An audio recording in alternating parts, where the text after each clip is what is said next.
I'm Jay Solomon. And I'm Hagar Shamali. And welcome to the Threat Podcast.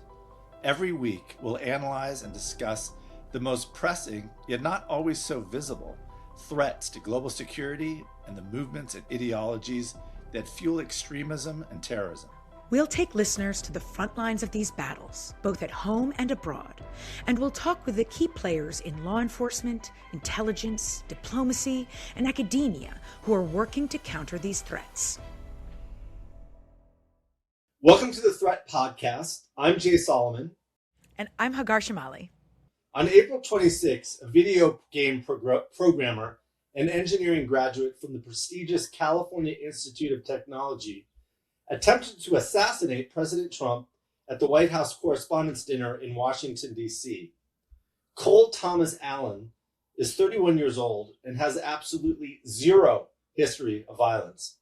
He was recently chosen by his tutoring program as its quote-unquote teacher of the year, and yet the Torrance, California resident attempted to ram through a phalanx of Secret Service agents with a shotgun, handgun, and an armory of knives to kill the president and some of his top aides. On this episode of The Threat, we're going to examine the nature and history of the lone wolf assassin and what it tells us about American society and national security. Cole Tomas Allen is hardly the first loner who grabbed headlines by seeking to assassinate a politician or American celebrity. John Hinckley Jr. shot President Reagan in 1981 to impress the childhood actress Jodie Foster. John Wilkes Booth killed President Lincoln in 1864 in an effort to reverse a civil war that had actually already ended. Are these lone wolves crazy? Are their motives always political?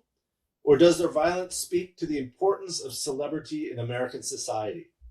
Today, we're speaking with our colleague at the Program on Extremism, Jeffrey Parsons, who spent 2 decades in the FBI fighting terrorism and political violence in the U.S. and abroad.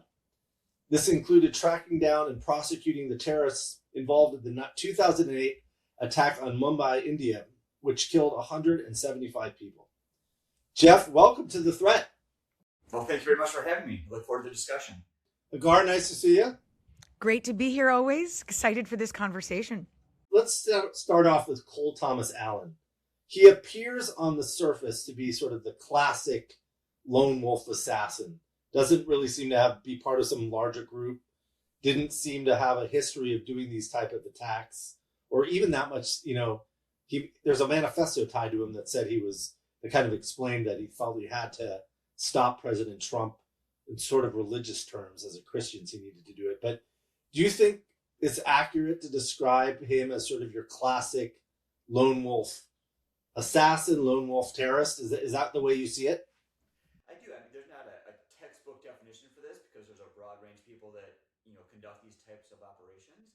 But in this sense, yeah, like you pointed out, there's no other group that he was connected with. It doesn't seem like he's being tasked by anybody. He wasn't part of a militia in some way that had asked him to do this. He, on his own, apparently developed the grievance, in this case, concerned about President Trump and other government leaders, and felt that he had to act to address the grievance that he identified. So yeah, I would think it's very typical. Jeff, can you define for us the nature of a lone wolf terrorist or assassin? And are his or her motives necessarily political?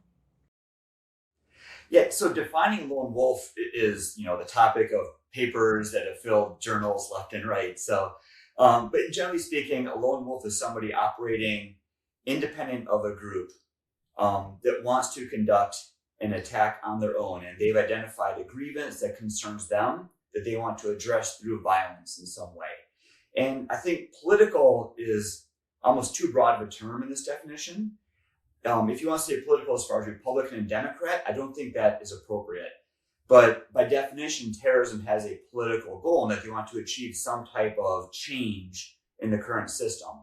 And so most lone wolf have some grievance they're trying to address, which could be considered political. In other words, they want to highlight a specific concern in the country or in the world that they want to bring attention to. They want to make a change politically among the leadership, or they just want notoriety themselves. They feel that by doing this attack, they will become famous in some way. So all those could be viewed as political in some way. It's just a matter of what that person's going for at the time.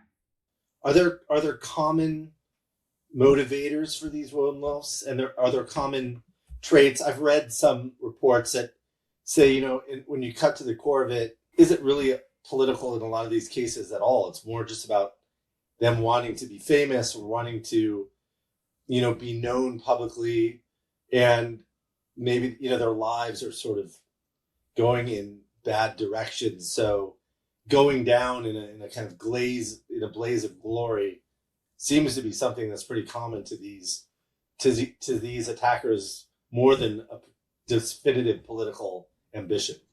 Yeah, I think notoriety is definitely a prime motivator for many of them. There have been numerous studies done on the history of assassins, and I think notoriety definitely rises to the top as a primary motivator. But usually they also have some type of issue they're trying to address, which is, anyone that conducts violence usually has some grievance that is motivating them to take that next step. And they have viewed at that stage that violence is the best way to address that grievance. But it is definitely a commonality that is something they're looking for. The other thing you mentioned that is very interesting is the situation in each of their lives. And that usually for assassins in particular, or people that attempt assassination, their life has taken a downward turn in some way, and they're in some type of downward spiral. So they may be very successful in life at one point. They may be very accomplished. In fact, most have higher education in some way. But at that part of their life, they've suffered some setbacks. Things have not gone well for them. Maybe their family situation has gone downhill. They've lost their job for whatever reason. And this, kind of leads them into this course of action where they think this is the best way out. So, that makes it sound even harder to identify a lot of these folks. When you were in the FBI, and in the FBI in general, how would you differentiate between somebody who then simply talks about violence and assassinations and someone whom you think might actually act? That is the $1 million question every time we get one of these. And it is difficult to identify somebody that is actually going to take that last step and actually do something violent. I think it's important, first of all, to point out that people don't wake up, generally speaking, and decide to do violence, right? It's not really programmed into us. There are definitely exceptions to that. There are people that want to see the world burn. But for these type of actors, it's the end of a process that they've gone through. And that they have, like I said before, identified a grievance, and then more importantly, identified an ideology, whatever that is in the broadest sense, that justifies violence as a way to achieve that aim. So they have to become comfortable with whatever it is that says violence is okay in this situation. If it's a terrorist, it might be the ISIS or Al-Qaeda ideology. If it's a right-wing person, it might be whatever speakers they've listened to that have justified this. Same on the left wing. Both people have ideologues that have spoken in favor of this and said, yes, violence is okay for you. And then they've taken that step. I think when you look at the law enforcement side, there are a lot of people that talk a lot. And that's really the challenge we have, is how do you sort through all people that are talking, because there's a lot of grievances out there right now, and find the right person that's doing something. And usually before you do the violent act, you go through a series of preparation. And that's when you start doing more overt steps that can be identified. So, once you stop talking and actually maybe go purchase a weapon, which by itself is not illegal, obviously, but is a step towards that. You start doing surveillance on a target, you start researching a specific thing. And once you've narrowed down a specific target that's addressed to that grievance and your ideology, then it becomes more real. And then the last step is actually taking the steps to do the attack itself. And unfortunately, that's usually where you catch them, is they're actually maybe have made an overt statement. They've made a final will and testament. They maybe usually told somebody else about to do something. And those are the things, that we hope to catch before they actually do something. Unfortunately, a lot of times in these situations, those are only obvious in hindsight. In other words, once the act has taken place, then we do the investigation, see all the things that you think should have been obvious to see in hindsight, but in all the clutter that we have, it's hard to see those at the time.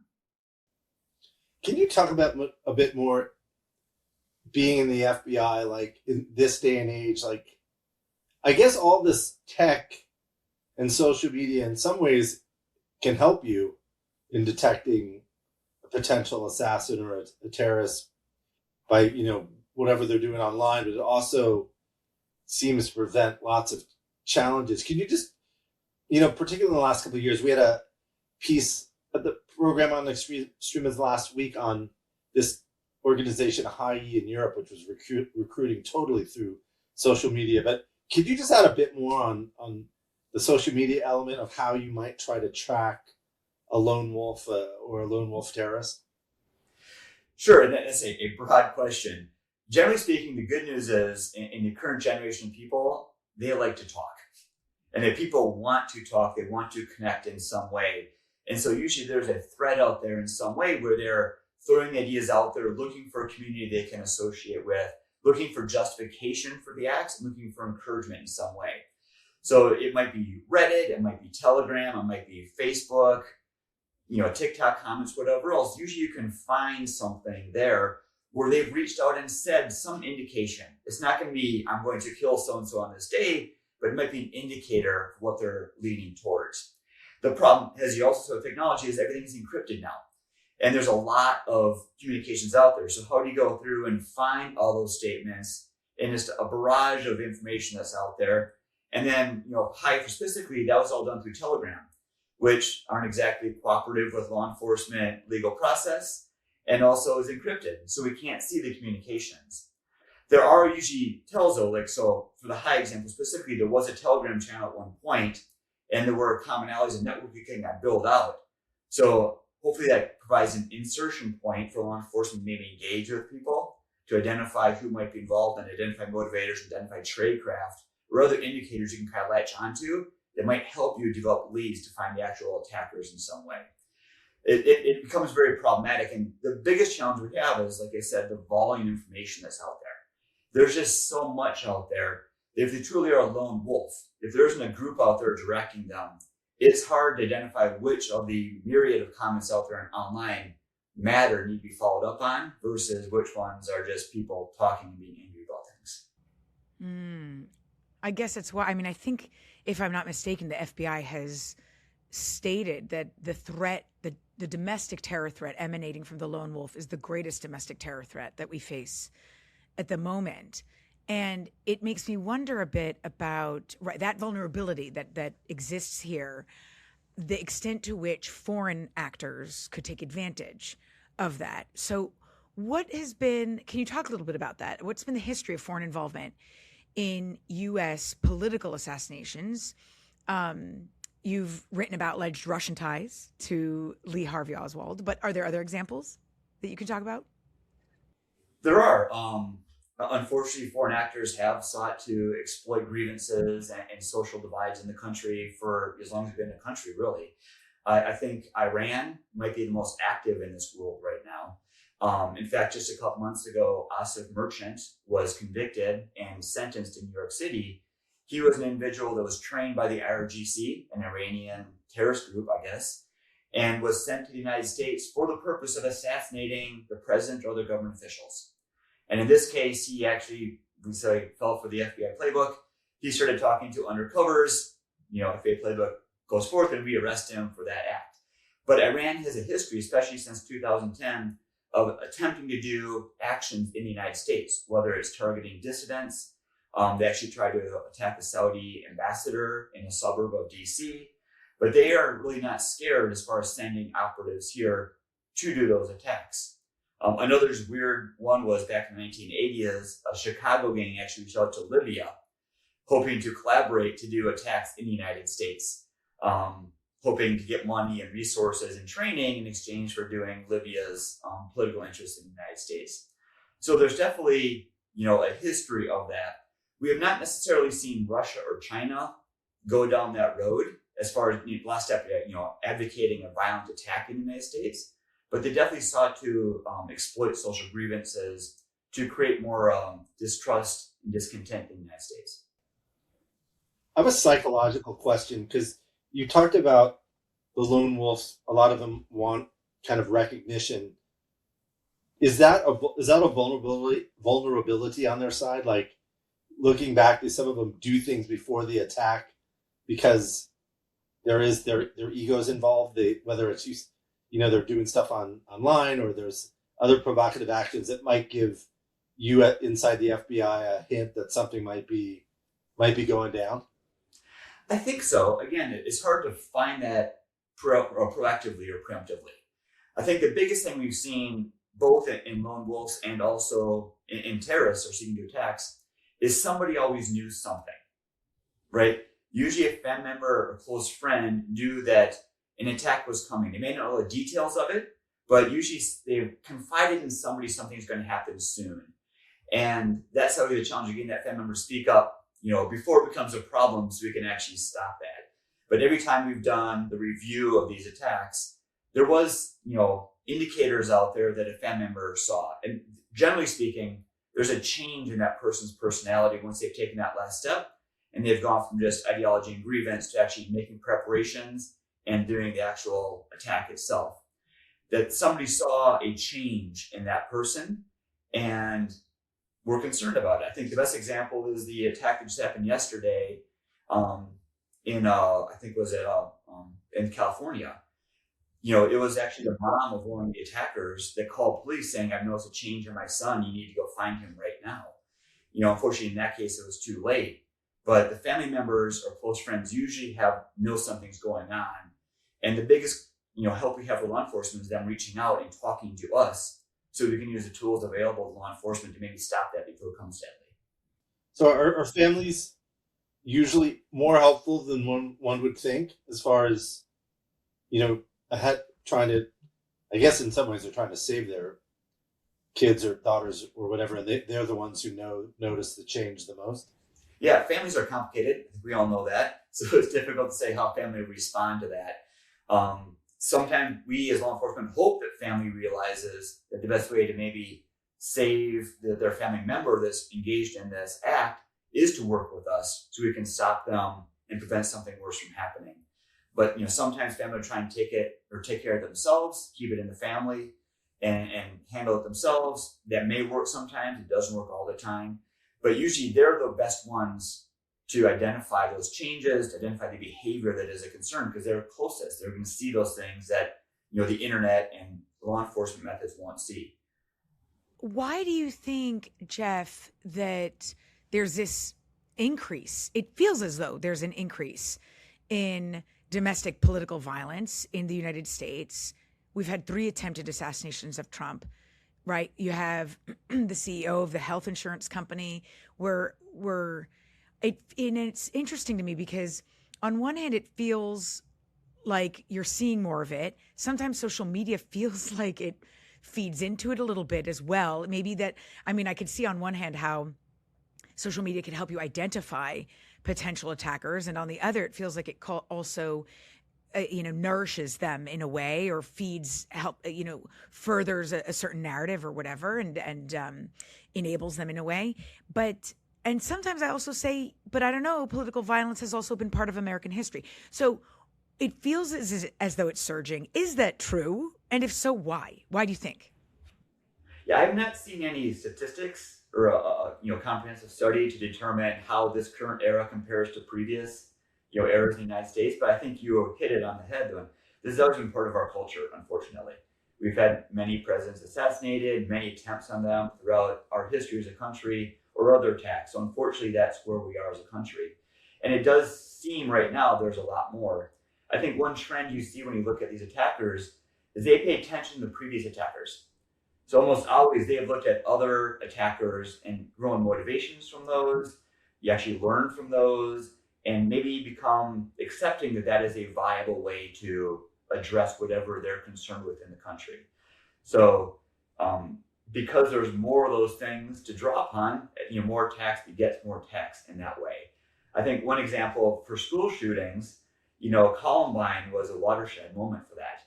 And many school shootings after that drew upon Columbine as a motivating factor and wanted to get into that community and felt okay taking that next step because Columbine happened. So we see, in terrorism as well, attackers want to become the next one and do better at that. So they will draw upon the previous ISIS attack or previous Al-Qaeda attack and want to fall in that and become part of that community. And that's the way in. Assassins as well, they will have looked at previous assassinations and want to fit into that culture and feel like they belong in some way in that culture. So, like you said, the more attacks we have, the more likely it is to have, copycats, for lack of a better word. You want to do the same thing. Getting back to the international element of this, do you think there's a significant increase, even if the Russians or the Chinese and the Iranians aren't sending in their people, that they're using social media to try to incite more violence? Because it's great to destabilize our society, and whether they're doing it, I don't know if you could do it subliminally, but there's certainly, there's a lot of different networks in this country that are domestic, but they seem to be getting at least inspiration from overseas. And I could see, some terrorist getting, or some lone wolf getting incited by what he's reading or seeing, and it's pretty purposeful from the other side. Yeah, I haven't seen examples of Russia or China actually using their troll farms to advocate for violence. But there's no doubt that they have, especially Russia and Iran, been very active in fomenting discontent in the United States. So they'll have, certain bots that will highlight certain TikTok threads or other, Reddit accounts, social media accounts to, generate that we call violence milieu. This, highlight the grievances and cause more social unrest in the United States.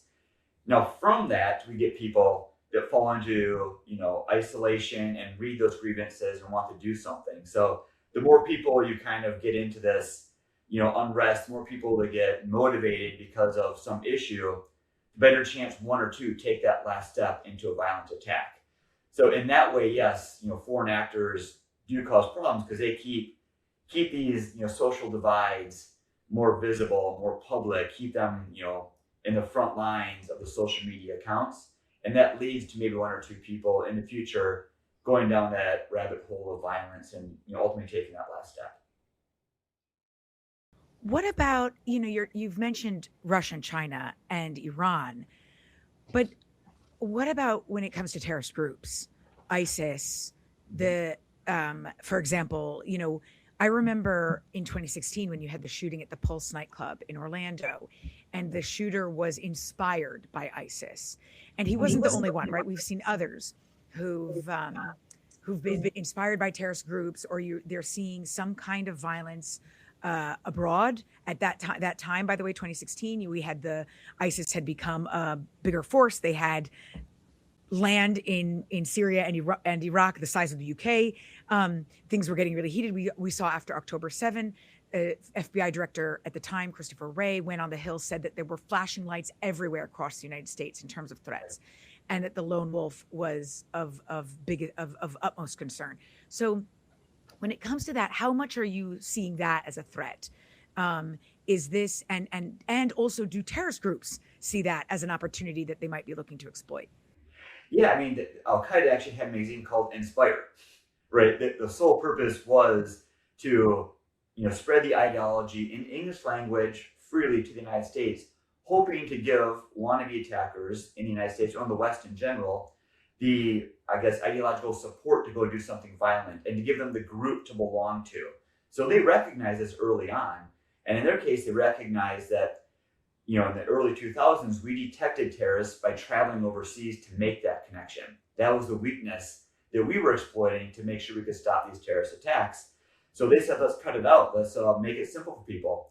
Let's throw out, social media, let's throw out magazines, so that people don't have to come to us. They have the authorization, they have the support to go do an attack on their own. And yeah, the inspired trend, from 2012 onward to 2020 and even to this day, is a concern. We still see Anwar al-Awlaki, who is an Al-Qaeda ideologue based in Yemen, former American. His speeches and lectures still, permeate throughout that culture.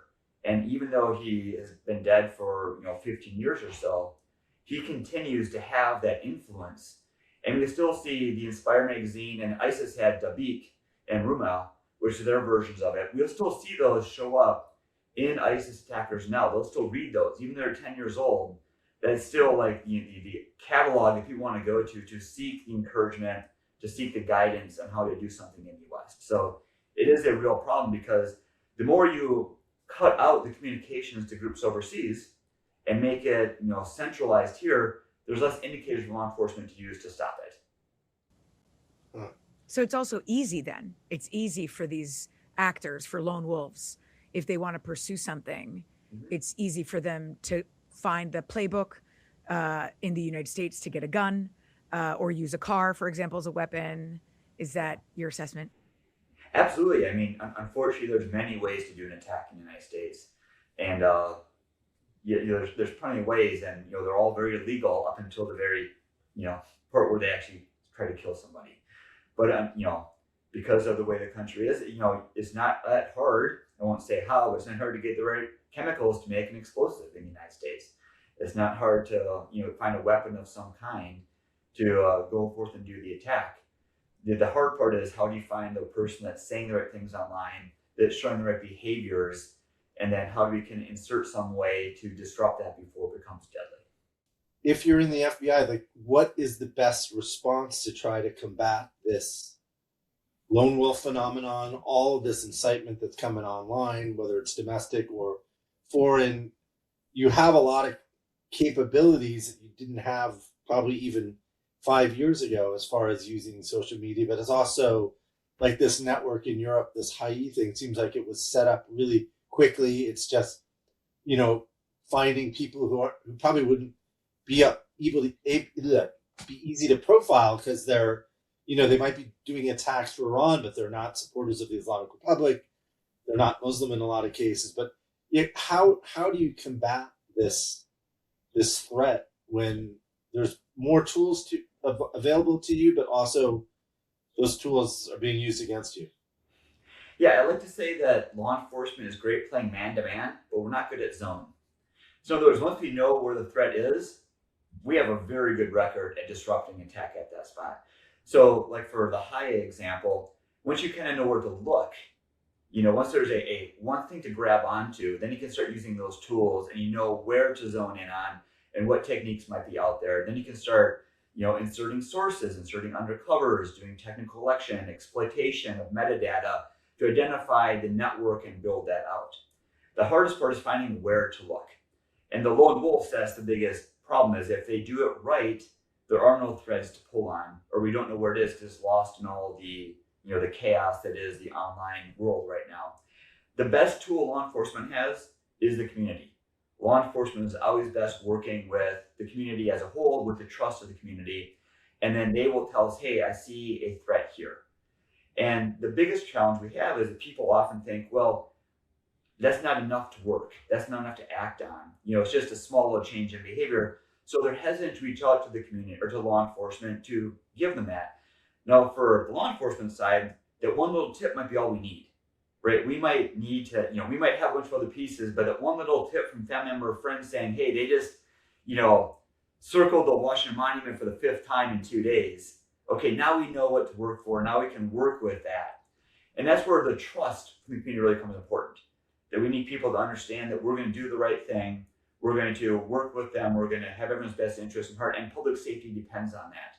So the further you decrease trust in law enforcement, the harder it is for community to provide those tips in some way. But even then, with technology, like you said, it's hard to find everything. Data is constantly disappearing now. Encryption makes it almost impossible to pull up communications back and forth, where really as email is easy because email is unencrypted. We could pull emails and see what they're saying right away. Used to be phone calls were easy because you could tap a phone and you could hear them talking. Now with encrypted communications, that's no longer an option. So it is hard in that spot with the way technology has progressed. Do you think, Jeff, that then more education needs to be, that there needs to be more education for the public on the need, on what to look for, kind of like after 9/11. Remember after 9/11, it was like, you see something, you say something, and everyone knew this, and I remember being in airports or train stations and there'd be random suitcases left and people would immediately know, like, I have to alert somebody on this. We were trained that way. Do you think that there's enough there to be that's been done? And if not, I mean, how do you do it? Like, should there be a social media campaign? Is it the FBI and the police? Like, if I think to myself, I'm seeing something, I'm not sure I would know who to reach out to. I don't know that I would Google the FBI headquarters of my state. Maybe I'd call the local police. What would be the advice that you'd give on that?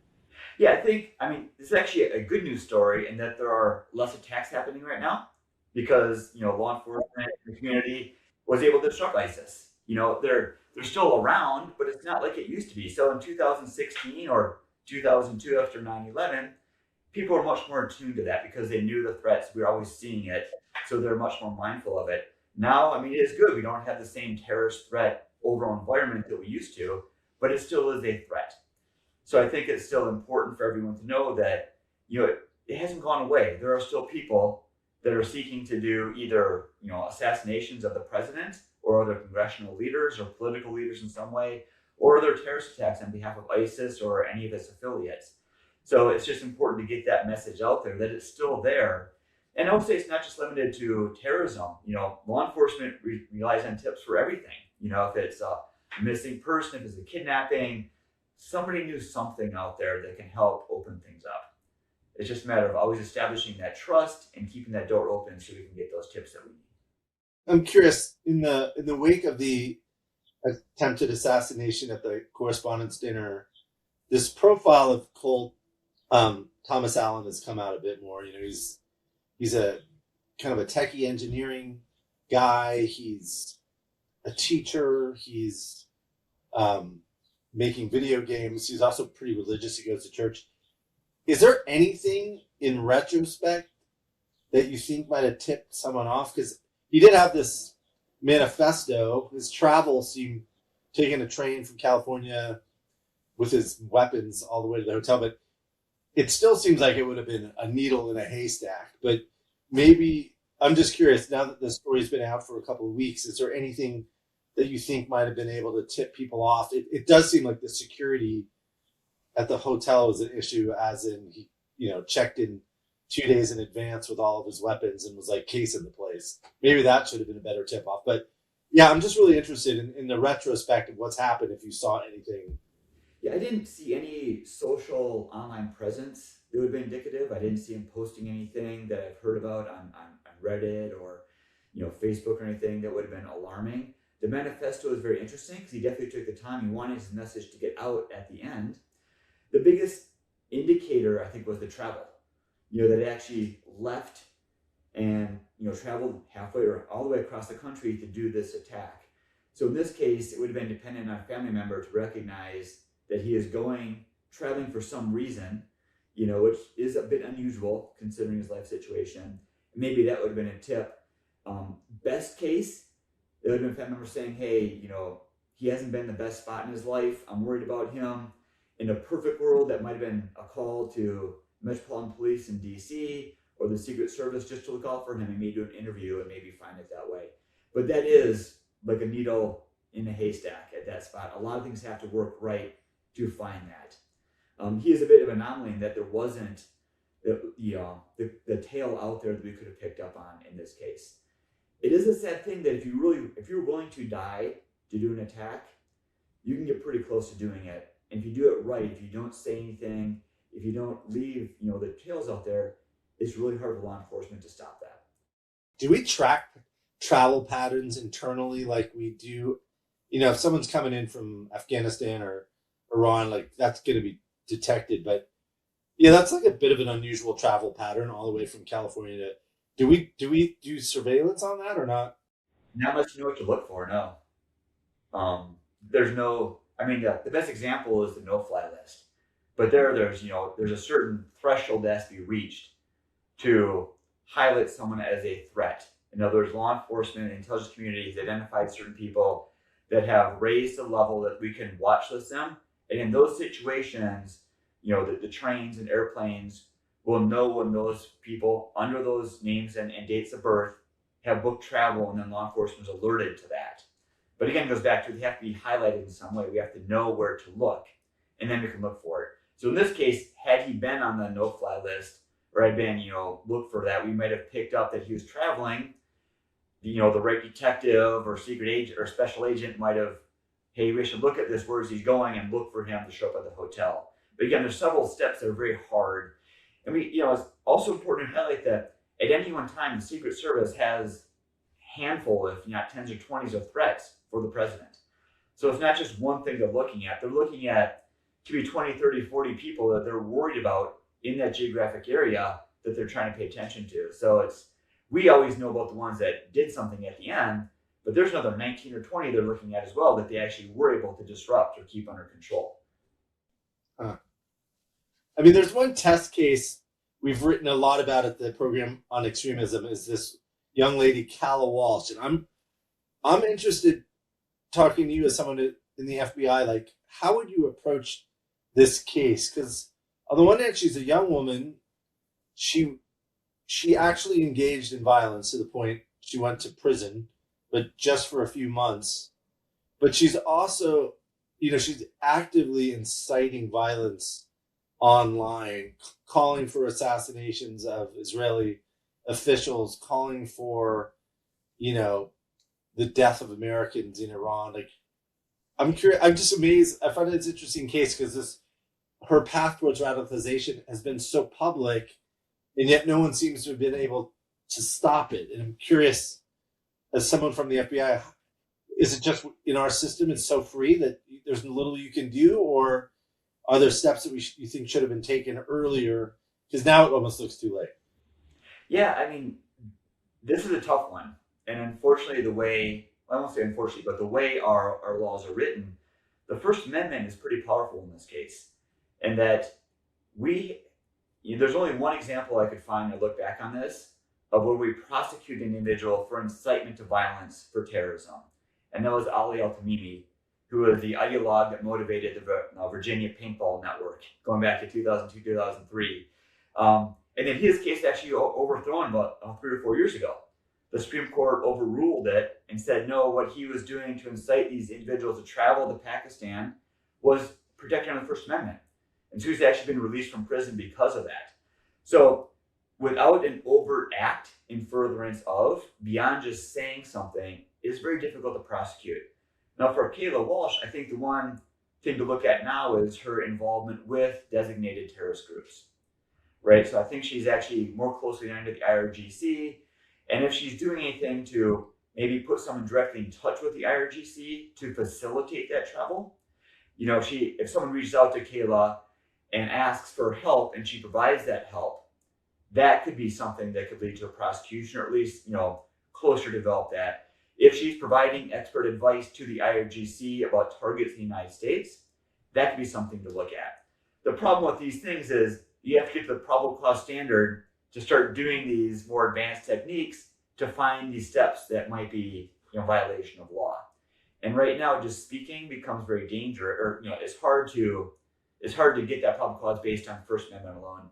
When we did, warrants for either FISA warrants or criminal warrants, we'd always say we have to have First Amendment plus something. The speech is great if there's another overt act that you can throw on top of everything she's saying, and then it puts the speech in context.